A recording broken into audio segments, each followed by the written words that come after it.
Clare met Henry when she was 6. He appeared in the meadow behind her house, bleeding, disoriented, and fully grown. She should have screamed, but his eyes were kind, full of a strange sadness she couldn't name.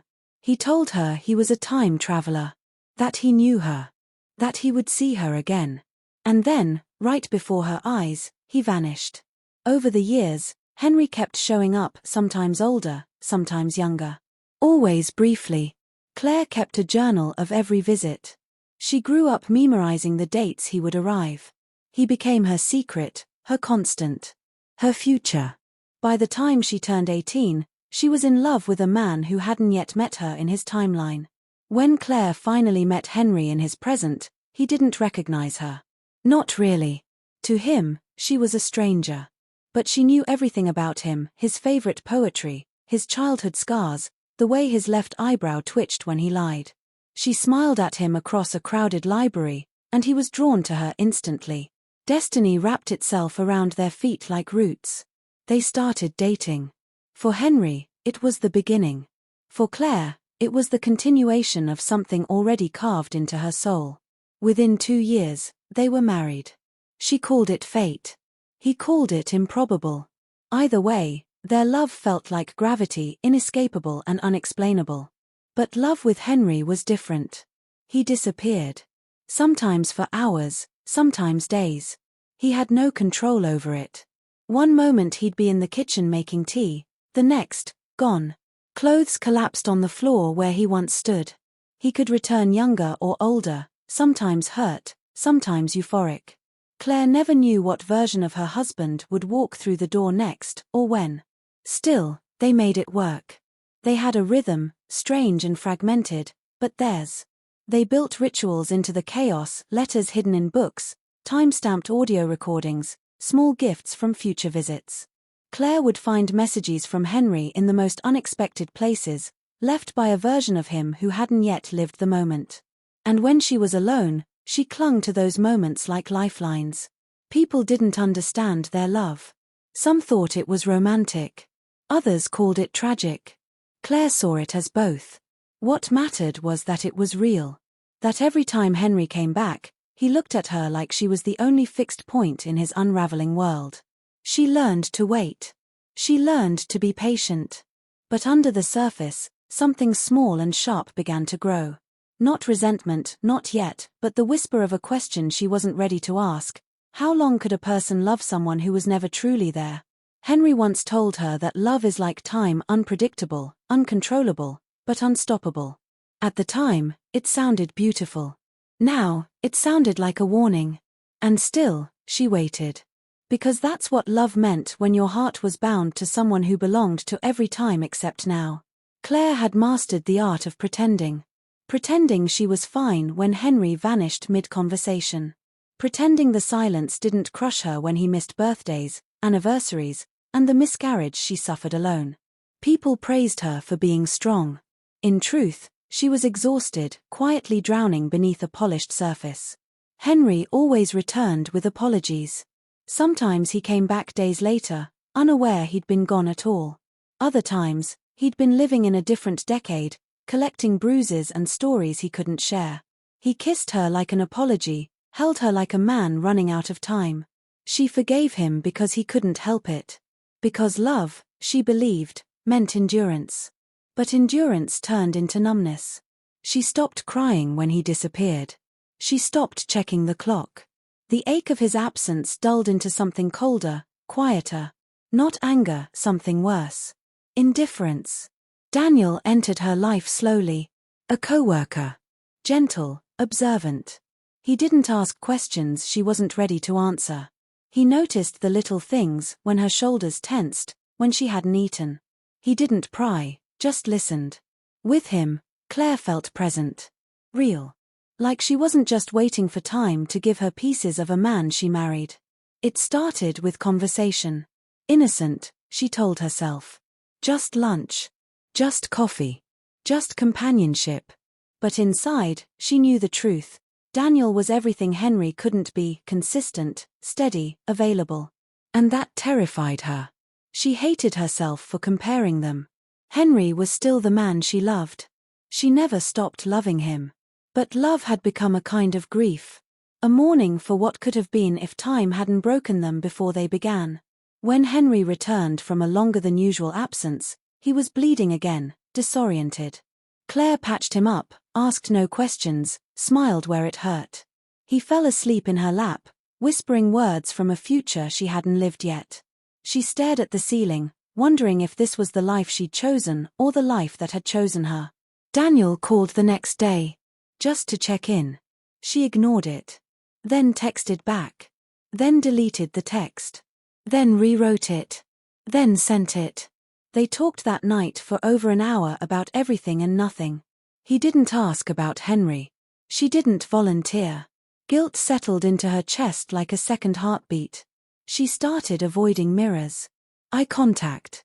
The meadow behind the house where she used to wait for Henry to arrive. She felt like a ghost in her own life, tethered to two versions of herself, the woman she used to be, and the woman she was becoming. Still, she clung to the belief that she hadn't crossed a line. Not yet. But she was standing at its edge, breath shallow, heart racing, pretending she didn't already know which way her feet were pointing. Clare still loved Henry. But she no longer knew if that love was enough. Or if it ever had been. It happened on a night that felt no different from any other. Clare had cooked dinner for one again. Henry was gone, no warning, no goodbye. 2 days, 3. She stopped counting.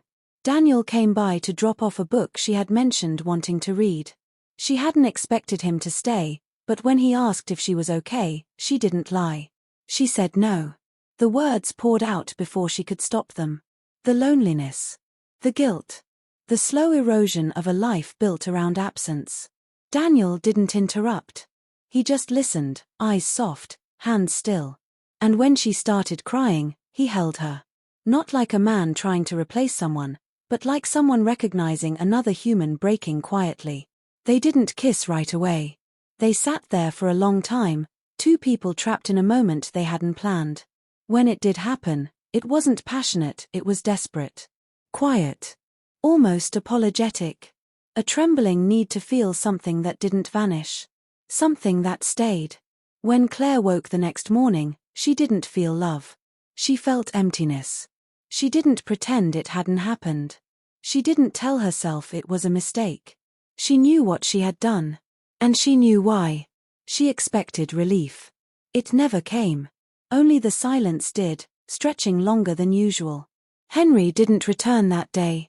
Or the next. She waited, carrying a secret that felt like a stone in her chest. She played scenarios in her mind. Confessions, fights, forgiveness. None of them felt real. Henry returned on a rainy evening, soaked, eyes darker than she remembered. He didn't speak right away. Just stood there, staring. When he finally spoke, his voice was low, tired. He had seen something.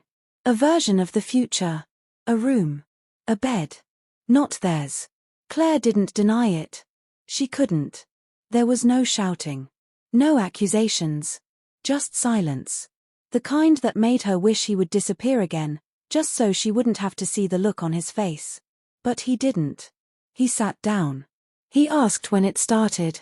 She told him the truth. That it wasn't love. That it wasn't revenge. That it was the weight of being alone for too long. Henry listened. Eyes unreadable. She didn't cry. She had already done that. She only said she was sorry. Not because she was caught. But because she had betrayed not just him, but herself. He nodded once, then left the room. Not in anger. In quiet resignation.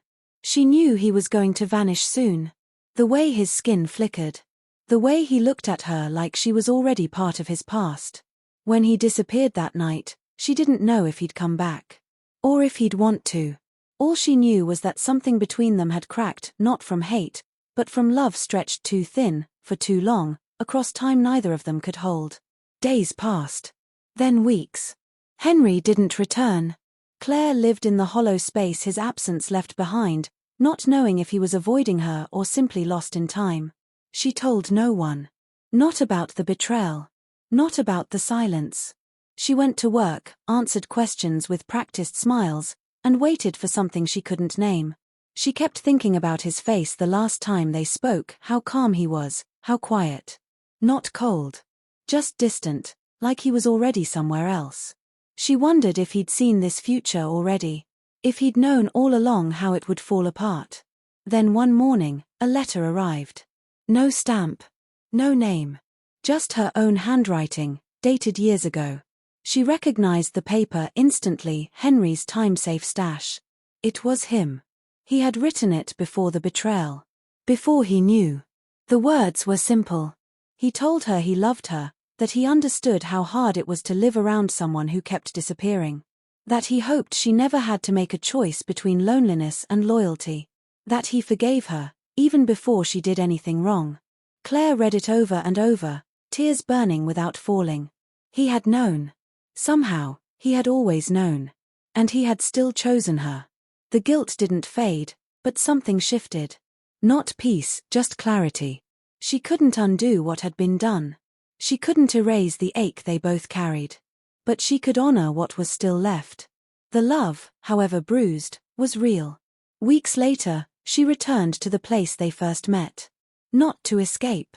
Not to chase time. But to remember. She brought nothing but a single note. 5 words, I still wait for you. She tucked it under a stone and walked away. Elsewhere, sometime far from now, Henry would find it. Maybe younger. Maybe older. Maybe already knowing what would happen. But he'd read it. And he'd know. Claire didn't look back. Not because she had stopped loving him. But because she finally understood that love like theirs wasn't meant to be whole. It was meant to exist in fragments, scattered across years, wrapped in silence, carried by memory. In the quiet that followed, she didn't feel empty. She felt honest. She had loved a man who never belonged to one moment. And maybe, just maybe, that was enough. Henry would return one day. She believed that. Not to fix what broke, but to see her again. Even for a moment. And when he did, she'd tell him the truth, not just the part that hurt, but all of it. Because time had never been their enemy. Silence had. Until then, she lived. Fully. No more waiting. No more pretending. Just breathing, remembering, and holding space for a love that bent through time but never truly ended.